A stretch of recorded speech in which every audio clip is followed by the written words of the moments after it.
Pendant près de 4 heures, ce fut une plongée dans l'horreur. Joël Le Squarnec a détaillé ses nombreuses perversions. Pédophilie, scatologie, zoophilie, fétichisme, voyeurisme, sadomasochisme. Certaines parties civiles craquent. Cette avocate lorientaise a reçu des messages de ses clients choqués. Les atrocités sont dures à entendre. On a tous envie de vomir, tellement c'est d'une violence inouïe. Et le pire, c'est qu'il reste de marbre. Vous avez quelqu'un qui a répondu précisément, presque d'un ton très froid, presque un petit peu dans un acte chirurgical. Très rigoureux, mais aucune émotion, aucun ressenti.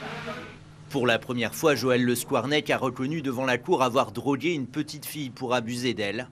Mais il affirme avoir usé de la soumission chimique qu'une seule fois.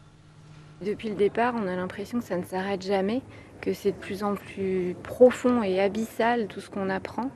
Et oui, moi je me dis, mais c'est pas possible, l'ampleur de cette affaire, elle est bien plus grande que ce qu'on voit aujourd'hui. L'ancien chirurgien admet aussi que les pénétrations digitales sur des petites filles ne sont pas des agressions sexuelles, mais des viols. À l'époque, je n'acceptais pas qu'on puisse penser que j'avais commis des viols sur des filles impubères.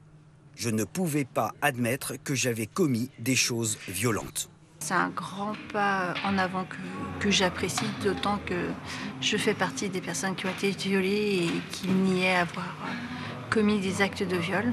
Au cas par cas, pour chacune de ces victimes, Joël Le Squarnec a indiqué qu'il sera le seul capable d'établir s'il s'agit d'un acte médical ou d'un viol. La présidente lui rétorque qu'ainsi, il garde le pouvoir. Certains ont pu le qualifier de calculateur, il se l'est lui-même appliqué pour une grande partie de sa vie. Néanmoins, désormais, face à la justice, il fait des choix. Et ces choix-là sont d'aller dans le sens de l'ouverture de sa parole et de reconnaître en effet des actes. L'interrogatoire de Joël Le Squarnec se poursuit cet après-midi avec les questions des parties civiles, de l'avocat général et de la défense.